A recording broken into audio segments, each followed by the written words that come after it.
जोधपुर के पाल गांव स्थित आरती नगर आश्रम में साध्वी प्रेम बाइस्ता की संदिग्ध मौत ने पूरे इलाके में सनसनी फैला रखी है। घटना को एक हफ्ते से ज्यादा का समय बीत चुका है, लेकिन पुलिस और एसआईटी के हाथ अब भी खाली हैं। सबकी नजरें अब एफएसएल रिपोर्ट पर टिकी हैं, जो इस रहस्यमयी मौत के पीछे का असली सच सामने ला सकती है। जोधपुर का पाल गांव और वहां स्थित आरती नगर आश्रम पिछले 7 दिनों से यहाँ सन्नाटा पसरा है और हवाओं में कई अनसुलझे सवाल तैर रहे हैं। साध्वी प्रेम बाइस्ता की मौत कैसे हुई?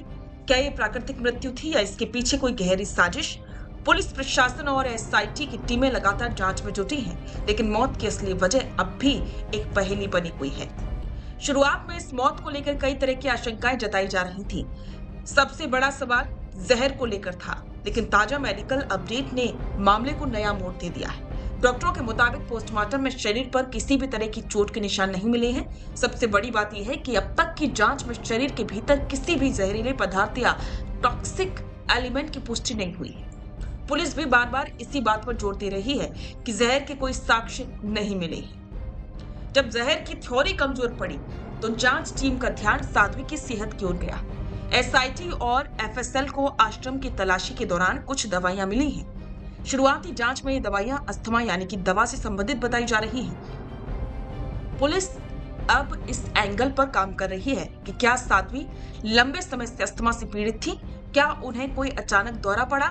डॉक्टर प्रवीण जैन के बयानों से सामने आया है कि साध्वी को पिछले कुछ समय से सर्दी, जुकाम और खांसी की शिकायत तो थी, लेकिन काफी समय से उनका प्रॉपर चेकअप नहीं हुआ था। जांच में एक और अहम कड़ी जुड़ रही है।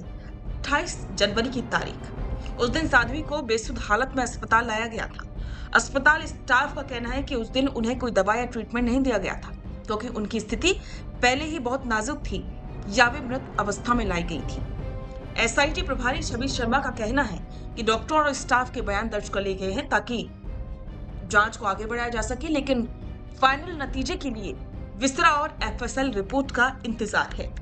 पुलिस के लिए यह मामला साख का सवाल बना हुआ है। एक तरफ अनुयायियों की आस्था है और दूसरी तरफ कानून का इंसाफ।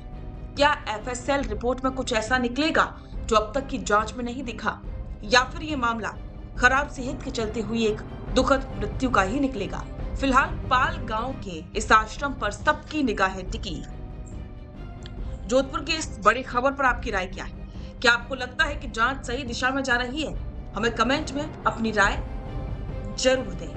रुकिए और जरा ध्यान से सुनिए। क्या आप हमारी इन खबरों से अपने व्यापार को भी बढ़ाना चाहते हैं? तो आप भी खबरों के दौरान इस तरह के एलिमेंट्स पर अपना विज्ञापन दे सकते हैं, या फिर ऐसे खबर के 1 मिनट बाद अपना पूरा विज्ञापन डलवाएं, जो कि 8 लाख से ज्यादा सब्सक्राइबर्स और फॉलोअर्स वाले द फैक्ट इंडिया चैनल्स और पेजेस से राजस्थान के कोने कोने में पहुंचेगा, और इससे आपका व्यापार, ब्रांड सब कुछ बढ़ेगा।